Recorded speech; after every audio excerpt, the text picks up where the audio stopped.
The mysterious beggar. It was raining again on Outpost 7, a cold and lonely space station at the edge of the galaxy. The sky was dark. Neon lights from shops reflected in the puddles on the ground. People walked quickly, heads down, trying to avoid the acid rain. Zane Carter, a tired cargo pilot, walked out of the docking bay. His boots were wet. His jacket was old and patched. He just finished a long delivery trip and wanted nothing more than sleep and something warm to eat. But then he saw her. A small figure was sitting near a broken vending machine. She was wearing a dark, dirty cloak. Her face was hidden. People walked past her like she didn't exist. She was not human. That was clear. Her hands were too thin. Her fingers had small scales. Her skin was a pale shade of blue. She was holding out a metal cup, shaking slightly in the cold. A dirty alien beggar. Zane stopped. He looked at her for a moment. Something felt strange. Something didn't match. This outpost had many aliens, many poor people. But this one, something was off. He looked around. No one else cared. No one even looked at her. Zane reached into his pocket and pulled out his last ration bar. It wasn't much, just some dry food and protein. But he walked toward her and knelt down. Here, he said, it's not much, but you need it more than I do. The alien girl didn't move at first. Then slowly, she raised her head. Zane froze. Her eyes were bright gold, not like any species he knew. They glowed faintly under the hood. She took the ration bar with shaking hands and whispered in perfect English, "You have no idea what you've just done." Zane felt a chill down his back. He looked around again, still no one watching, just the rain and the shadows. "Are you okay?" he asked. Carefully, she pulled back her hood. Zane's eyes widened. Under the hood was not a homeless beggar. It was a young woman. Her face was beautiful, but bruised. On her forehead was a glowing symbol shaped like a star inside a circle. Zane stepped back in shock. "No way," he whispered. That's the mark of the Virelians." The Virelians were an ancient alien race, beautiful, powerful, almost godlike. They ruled half the galaxy until they disappeared 500 years ago, wiped out, extinct. Or so everyone thought. Suddenly, a red laser dot appeared on the ground next to them. Zane turned his head. A small hovering bounty drone was locked onto them. Its red sensor flashed. A robotic voice said, "Target acquired. Priority bounty confirmed. Prepare for capture." The girl jumped to her feet. "Run," she said. "What?" Zane shouted. "Run." A blast of energy exploded from the drone. Zane grabbed the girl's arm and pulled her behind a wall. Sparks flew. The vending machine blew apart. Zane didn't think. He just moved. Muscle memory kicked in. Years of military training returned in seconds. He led her through the back alleys of Outpost 7. They jumped over crates, slipped through tight gaps, and dodged more drones. "Who are you?" Zane shouted while running. "I'm the last of my kind," she shouted back, "and they want me dead." They reached the loading dock where Zane's ship, the Sparrow, was parked. He hit the door control, and the ramp opened. "Get in," he yelled. More drones were coming. Blasts hit the metal walls around them. Zane fired back with a small pulse gun. He hit one drone. The other kept coming. Inside the ship, the girl ran to the cockpit. Zane jumped into the pilot's seat. His hands moved fast. The engines roared. Come on. The ship lifted off just as a blast tore through the landing pad. The Sparrow shot into the sky, leaving the station behind. They were safe for now. Zane looked over at the girl. She was sitting in the co-pilot's seat, breathing heavily. Her hood was down now, her eyes still glowing. That strange symbol on her forehead still shining faintly. Zane stared at her. "You're supposed to be extinct," he said. She looked back at him. "And you're supposed to mind your own business." Zane gave a dry laugh. Too late for that. Now, the ship moved into deep space. Behind them, alarms were going off all over the outpost. The bounty had just been activated across the galaxy. And Zane Carter had no idea that helping a beggar would make him the most wanted man in space. The escape. The stars outside the Sparrow's window looked calm, peaceful, silent. Inside the ship, chaos. Zane slammed buttons on the control panel. Navigation's glitching. They scrambled our coordinates. We're flying blind. Rayla, the alien girl, was in the co-pilot seat, fingers flying over the console like she had done it 1,000 times before. "You have a tracker in the ship," she said. "They're following us." Zane's eyes snapped to her. "What? How do you know that?" I can hear it, she said, tapping her temple. Your system is pinging. Every 30 seconds. You can hear tech. She didn't answer. Just pulled a knife from under her cloak and stabbed it into a panel under the console. Sparks burst out. The ship wobbled hard. Zane shouted, "What the hell are you doing?" "Cutting the signal," she said, pulling out a small, glowing chip. It was pulsing red. This was broadcasting your location to every bounty hunter within 100 light years. She crushed the chip under her boot. Zane sat back, heart pounding. "You could have told me before blowing up my console. You're welcome," she said coldly. The ship beeped loudly. "Another proximity alert. They're still behind us," Zane said. Eyes on the scanner. To Syndicate pursuit ships. Heavy class. Rayla leaned closer to the screen. "They're not just following us. They're hurting us." Zane blinked. "What does that mean?" "It means," she said grimly, "they want you to run. Into their trap." Zane's hands gripped the controls. His instinct screamed at him.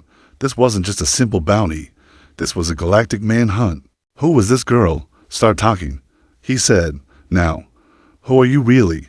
Rayla stared at him for a moment. Then she spoke, voice quiet, almost to calm. "My name is Rayla Verilian. I am the last of the Verilian royal line. My people were not wiped out by war. We were erased, silenced, betrayed from within." She looked down.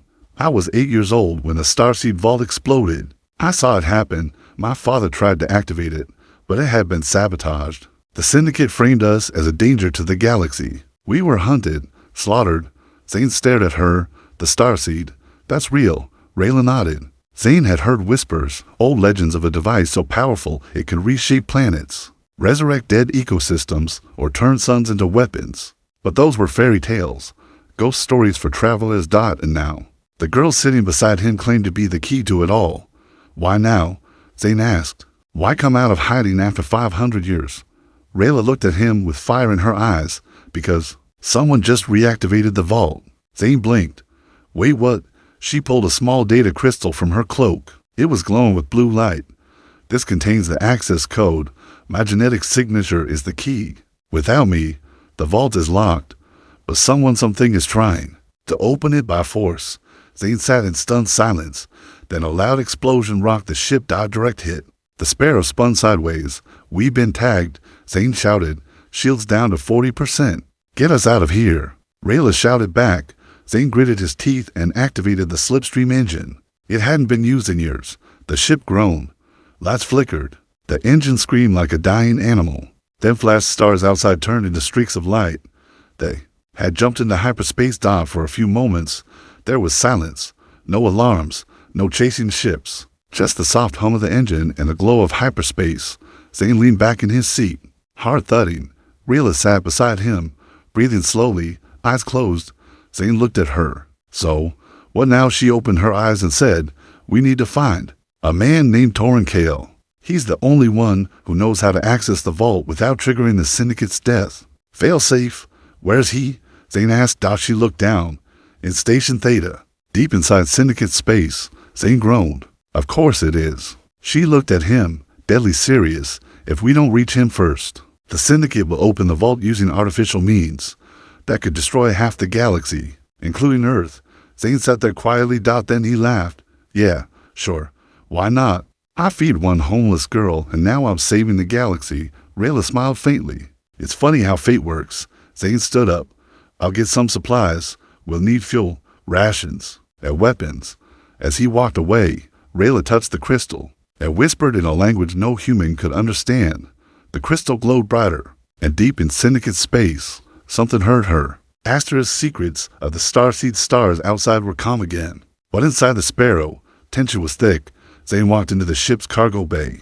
Holding a half-eaten protein bar and a confused expression, Rayla was sitting on a crate, eyes closed, the glowing data crystal floating silently above her palm. "I've seen a lot of strange things in this galaxy," Zane said, "but that takes the cake." Rayla opened her eyes slowly. "It's not magic. It's memory." Zane leaned against the wall. "You're talking to a rock." She gave him a sideways look. "It's a Verilian memory core. It stores data. In living light." "Oh sure, living light. Why not? Next you'll tell me it sings." "It does." Zane blinked. Rayla turned serious. The starseed was never meant to be a weapon. It was created to heal. My people designed it to bring life back to dying worlds. Then why does the Syndicate want it so badly? She looked down. Because power always corrupts. The vault is not just a machine. It's a living system, and once activated, it can rewrite entire ecosystems. Control the weather, change gravity, create oceans. She paused, or remove them. Zane stared. So it's a terraforming god button. Exactly. She whispered, and in the wrong hands, it could unmake entire planets. Zane paced back and forth. And this Torn Kale guy, he can help us stop them? Rayla nodded. He was my father's engineer, the one who helped build the final version. He hid a failsafe key somewhere in his personal data vault. If we find it, we can shut down the system before the Syndicate forces it open. Zane frowned. You trust him? Rayla hesitated. No. The ship's alert system chimed. Incoming transmission. Unencrypt Zane rushed to the cockpit. Rayla behind him. He hit the screen. A fuzzy image appeared. Static. Then a face. A grizzled man with metal implants over his skull. One eye was glowing red. The other was missing. Hello, Rayla, the voice said, cold and familiar. Zane looked at her. Friend of yours, worse, she whispered. That's Varnox, the one who betrayed my family. The image continued. You're probably running. To Kale. That old fool. Doesn't matter. We already have him. We have his codes. We have everything. The screen crackled. Then went black. Zane cursed under his breath. They got to him first. Rayla looked pale. No. Not yet. That was a bluff. You sure? No, she said quietly. Zane sat in the pilot's seat. Then we need to move. Fast. Rayla nodded. Set course for Station Theta. We need to find Kale before they break him, or kill him. A few hours later, Station Theta's orbit Sparrow dropped out of hyperspace, and immediately, alarms started screaming. Auto warning. Gravity field detected. What now? Zane shouted. Rayla stared ahead. They've set a gravity net. It's an old Virelian trap, used to pull enemy ships into ambush zones. Zane's eyes widened.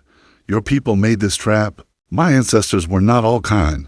The ship was being dragged down toward the station, but it wasn't a normal spaceport. It was a massive, half-destroyed Virelian fortress floating in deep orbit, cracked and dead, but still alive with defenses.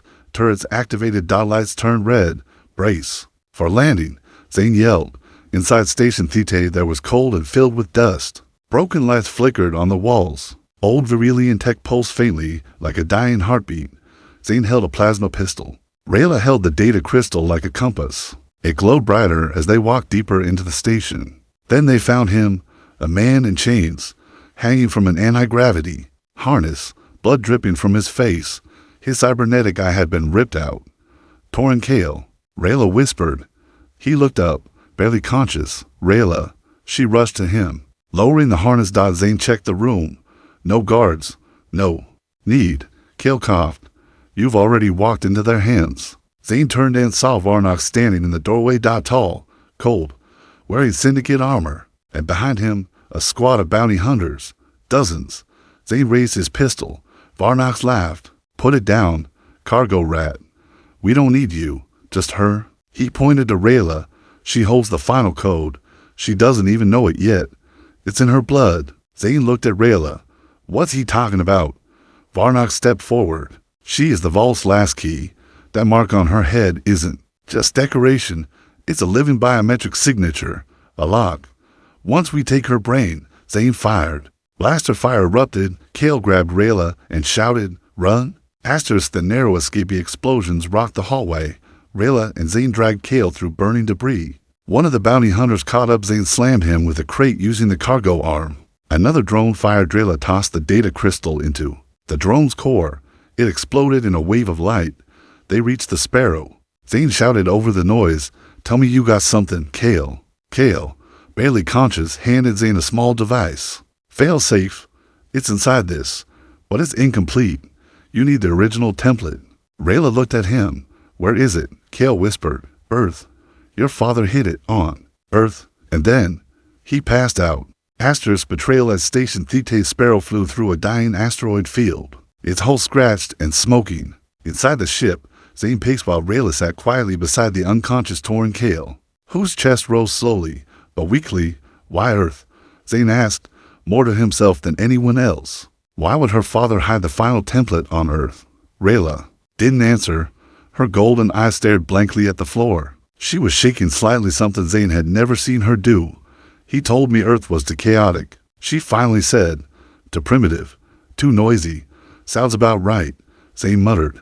But that's why he chose it, she continued. No one would expect the key to be hidden where humans bury their garbage. Zane sat beside her. Then we go to Earth. No, Rayla said quickly. We can't. Not yet. She leaned forward, pulled a small holomap from Kel's belt, and activated it. A shimmering star chart filled the air. There's one stop first. A contact of Kel's. A hacker named Nilodrex. He knows how to decode the failsafe device Kel gave us. Zane squinted. This Drex guy, he trustworthy. She hesitated. He's greedy, but not a killer. Zane laughed dryly. Great. All the best people are. A few days later, the undercities of Vectarinine, the planet. Vectarinine was a floating pile of junk. Literally, massive platforms hovered over toxic oceans. Smog clouds covered the sky. Broken ships and lost satellites circled the atmosphere like metal vultures. It was the galaxy's black market hub and home to Nilodrex. The Sparrow landed on platform 1B, next to a row of glowing neon signs, including one that read, "Hackers are us. No questions. No refunds." Rayla tightened her hood. Zane adjusted his coat to hide his pistol that carried the failsafe device in a sealed case. And Keel, still unconscious, was left hidden inside the ship. With an auto-defense bot watching over him, they walked into a dark, humid chamber filled with glowing screens and a dozen old droids buzzing like flies. Sitting in the center of it all was a short, bald man with robotic eyes and 10 tiny fingers typing faster than a machine. Zane Carter. Nilodrex said without looking up. Still flying that tin can. Hud's still alive. Drex. So that's something. Drex looked up and grinned. And this must be the infamous girl with the glowing forehead. Zane stepped in. We're here for a decode job. Drex raised an eyebrow. Of course you are. The Delphi handed Drex the sealed failsafe. His fingers glided across the device like an artist painting on light. The air filled with glowing code and strange beeping sounds. HMMM, he muttered. Encrypted in Virilian blood sequence logic. Very rare. Very forbidden. Can you break it? Rayla asked. Oh yes, he said with a greedy smile. But not for free. Zane sighed. What do you want? Drex leaned forward. 10,000 credits and access to her DNA. Zane instantly drew his pistol. Try again. Drex raised his hands. Okay. 5,000 and a copy of the failsafe data. I don't need her blood, just her brilliance. Rayla looked at Zane, then gave a slow nod. Fine, she said, but only the copy. No tampering. Drex smiled like a rat with a treasure chest. Deal. The trap while Drex worked.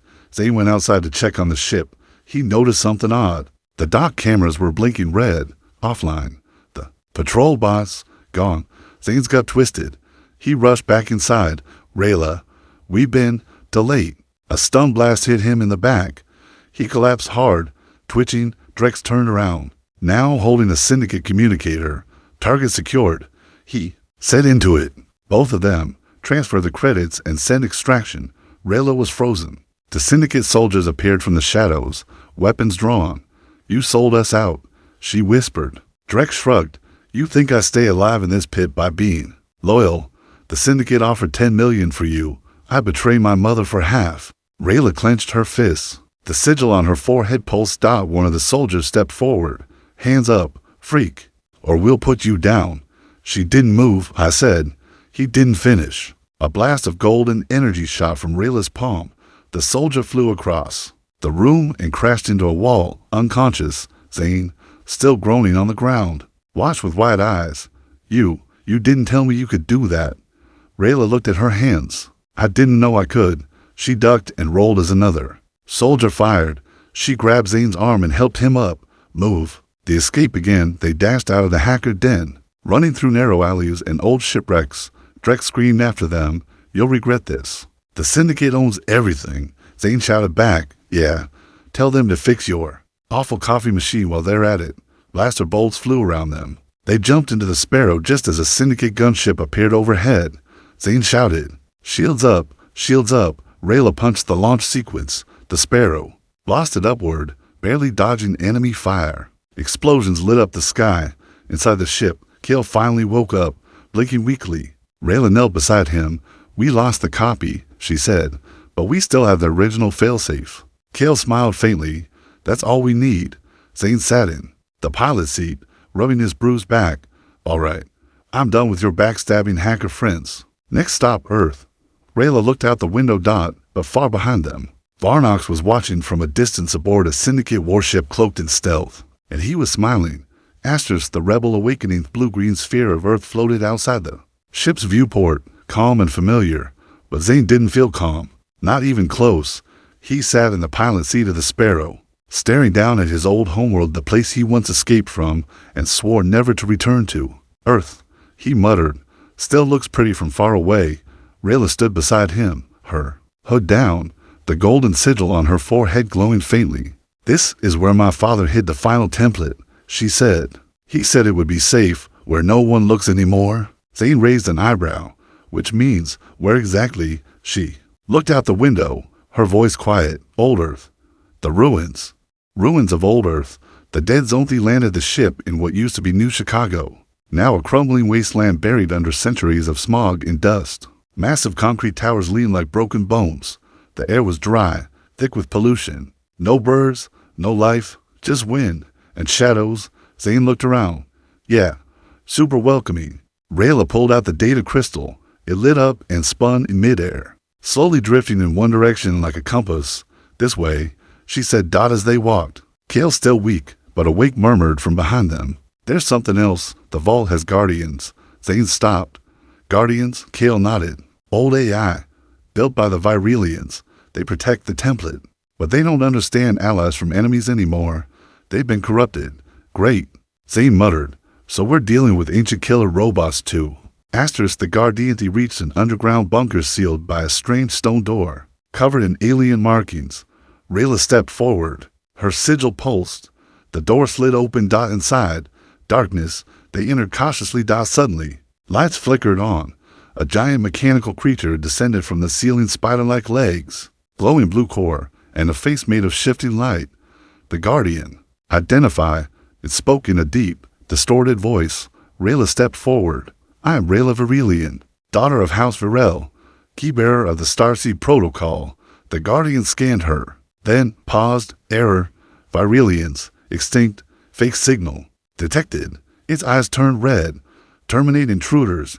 Zane yelled. "Of course it's hostile." They ran. Blaster fire echoed in the bunker. The Guardian chased them, tearing through walls. Rayla ducked and rolled, tossing a plasma mine. It exploded, but barely slowed the thing down. Zane screamed, "Got any ancient passwords?" Rayla pulled out the failsafe and slammed it into a glowing socket on the wall. The Guardian froze mid-attack. "Failsafe code recognized. Shutdown in progress." It collapsed. Zane caught his breath. "Remind me to never visit your family vaults again." Rayla didn't laugh. She was already walking forward to a hidden chamber. There, lying in a glass case, was a glowing golden cube pulsing gently, like a heartbeat. The template. She picked it up, emerged with her crystal. Suddenly, a wave of light burst out, shooting into the sky. Zane's eyes widened. What was that?" Rayla looked up. A signal. A new signal. A new hope elsewhere on Earth, in the abandoned cities. Deep in the network, someone saw the light. A ragged woman with cybernetic arms watched the signal on her screen. Her eyes widened. She turned to a group of fighters dressed in old resistance armor. "It's her," she said. "The Virelian is real." They rose from their shadows. The Earthbound rebellion, once thought extinct, had just received their sign. Asterisk, the trap springs back at the Sparrow, just as the crew loaded up. They heard a soft click behind them. Zane turned face to face with a familiar bounty hunter, Grease Varlo, big, ugly, armed to the teeth, and grinning like a hungry wolf. Well, he said, "You really should have stayed in the stars." More Syndicate soldiers stepped out of the shadows. Zane raised his gun, but it was too late. They were surrounded. Rayla stepped forward, hands glowing. Varlo held up a small device. "Try anything, and this EMP grenade fries your brain." "Sweetheart." Rayla froze. Varlo nodded to his men. "Take the cube. Leave the girl alive. The boss wants her breathing for now." They reached for the cube, and then boom, a wall exploded. Smoke, flash grenades, Screaming out from the dust, the earthbound rebels stormed in, firing old rifles and energy cannons. The Syndicate soldiers panicked, zaned up for cover. Rayla blasted Varlo with a pulse that sent him flying. A woman with glowing red eyes walked up to Rayla and said, "We've been waiting for you." Asterisk, the rebel awakening to escape the battlefield and hid in a secret underground rebel base. The woman, Commander Naira, explained, "The Syndicate has ruled Earth with fear. We fought in the shadows, but your return gives us hope." Rayla stood before a table surrounded by fighters, scavengers, and hackers. She looked at the cube. "We can't beat them alone," she said, "but if we wake the starseed, we can bring the galaxy back to life and burn the Syndicate down." Zane crossed his arms. "You've gone from a beggar to a queen of a rebellion." Rayla smiled faintly. "Not a queen," she said, "a spark." Behind her, the rebels raised their weapons. The war for the galaxy had just begun. Asterisk, battle for the protocol. These stars above Earth burned brighter than usual, not because of beauty, but because of warships. Syndicate fleets were entering orbit. Heavy cruisers, strike bombers, and sleek hunter drones spread out across the sky like black THUNDERCLOUDS. Down below, in the underground rebel base, Rayla, Zane, and Commander Naira stood before a glowing map of the battlefield. 30 hours, Naira said. "That's how long we have before the Syndicate reaches Earth's core relay." Zane raised an eyebrow. "And if they do, they'll force the starseed vault open," Rayla said grimly. "If they use artificial overrides, it won't create life." Naira nodded. "It'll destroy it. A full planet collapse event." Zane leaned on the table, jaw clenched. "So they don't just want power. They want to send a message. Total control," Rayla said. "They'll wipe out anyone who remembers hope." The planned rebels formed a three-phase assault. Zane would lead a small team to disable the Syndicate's signal jammers in orbit, allowing the rebels to communicate and call reinforcements. Rayla and Kale would sneak into the Star Spire Tower, where the Syndicate was attempting to override the Starseed Vault's lock. Using corrupted Virilian code, Naira would lead the main force from Earth's surface, attacking the Syndicate, ground camps, and drawing their attention away from Rayla. It was madness, but it was the only chance they had. Zane's mission, above Earth, Sparrow zoomed through space, dodging debris and Syndicate patrol ships. Inside, Zane and a small rebel strike team were tense. He glanced at the timer on his wrist. 5 minutes to blackout zone, he said. "Everyone ready?" "Always," muttered one rebel, checking his rifle. "Let's ruin someone's day." They reached the Syndicate relay satellite. Zane docked fast. The team entered through a maintenance shaft. Inside, cold steel halls, glowing red lights, the quiet hum of enemy power. They reached the signal room, but it was already guarded. Zane whispered, "I count 6. One of the rebels nodded. "Let's give him a warm rebel welcome." The fight was brutal, close, loud. Zane took a blaster hit to the side, but kept going. His team disabled the jammers, just in time. Down on Earth, the rebel radios lit up. Rayla's mission, the Star Spire. Rayla and Kale entered through an old underground tunnel, one her father had designed long ago. It led straight to the Star Spire, a massive tower of Syndicate metal and stolen Virilian tech. Inside, she could feel the energy of the Starseed Vault pulsing beneath her feet. "It's alive," she whispered. Kale nodded. "They've awakened it. We must act fast." They reached the core chamber, a massive room filled with glowing tubes and a large control node in the center. The cube-shaped vault was locked into it, trembling with unstable energy. And standing in front of it, Varnox. He turned, calm as ever. "I knew you'd come," he said. "Children always return home." Rayla stepped forward. "You don't deserve to speak of family." Varnox tilted his head. "I saved the galaxy. I stopped your people from rewriting the laws of nature. You murdered them." Asterisk, they were arrogant. "Dangerous. You're just a child with a crown you don't understand." Kale moved toward the control panel, but Varnox raised his hand. "Try anything, and this vault explodes." Rayla raised hers too. "Then let's see whose will is stronger." Asterisk, the space battle above Earth. The Sparrow was under attack. Zane's ship spun between enemy fighters, taking hits. He yelled to the last rebel on board, "We need one last push to breach their command ship. We don't have enough firepower." Zane looked at his ship's console and smiled sadly. "Then we improvise." He rerouted the power, overloaded the thrusters, activated the self-guided autocore. "Get to the escape pod," he told the rebel. Now, the rebel froze, saying, "What are you doing? Saving the galaxy." He locked the pod and launched it. Then, alone on the ship, he looked down at Earth. "Not bad for a cargo pilot," he whispered. Asterisk and drove the Sparrow straight into the Syndicate command cruiser. Boom! A massive explosion tore through the enemy. Fleet communications cleared. Earth was safe for now. Asterisk's final showdown. Inside the tower back in the vault room, the energy surged. Rayla and Varnox faced each other, their powers colliding. Ancient light against synthetic darkness. Kale managed to bypass the override system. Now, Rayla placed the template. Rayla threw the cube into the core. It lit up, a blinding wave of golden energy. Varnox screamed, reaching for it, but the system rejected him. "You're not pure," it said. The light consumed him. Then everything went still. Asterisk, the vault awakens. The ground shook from deep below. The earth, life began to grow. Ancient seeds planted long ago by the Virelians activated. Trees burst from ruins. Clean air flowed into the skies. Dead zones bloomed with color. The Starseed protocol was active, not as a weapon, but as a cure. Rayla stood in the tower window, watching the planet heal. Naira's voice came through the comm. "We won. Thanks to Zane." Rayla lowered her head, her heart heavy. "Not just thanks to him," she said softly, "because of him." Asterisk, the aftermath. Weeks later, Earth was different. Cleaner, greener, freer. The Syndicate had pulled back, weakened and disorganized. The Rebel Alliance now had a voice. The galaxy had hope again. Asterisk, Rayla walked through a garden blooming in the ruins of old Chicago. Beside her, Kale limped slowly, watching a group of children laugh and chase butterflies. "Your father would be proud," he said. She smiled. "He wouldn't believe it." Kale chuckled. "And Zane, wherever he is, I think he's laughing at how we still owe him that drink." Rayla looked at the stars.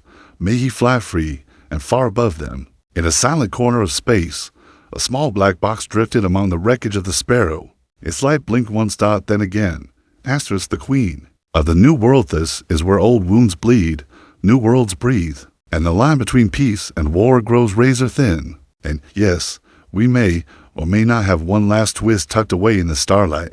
Let's close this saga boldly, with heart, mystery, and the kind of suspense that sticks with your audience. Long after the final shot fades. 3 weeks later, Earth, reborn Earth, looked alive. The skies were blue again. The air was cleaner. The oceans were beginning to repair themselves, helped by nanoclouds left by the Starseed protocol. Cities once buried under dust were blooming. Rayla stood on a rebuilt balcony, high above the ruins of old Chicago, now renamed New Virelia.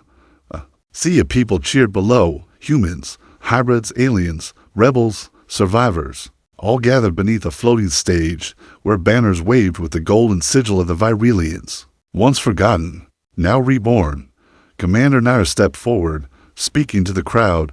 "Today, we welcome a new era, not ruled by fear, not crushed by Syndicate boots, but built on hope and on her sacrifice." She turned toward Rayla, the queen of the new world. Rayla stepped forward. She didn't wear a crown. She wore her old cloak, tattered but stitched with new threads. Around her neck hung a small metal shard, part of Zane's ship, recovered from the wreckage. She raised her hand. The crowd fell silent.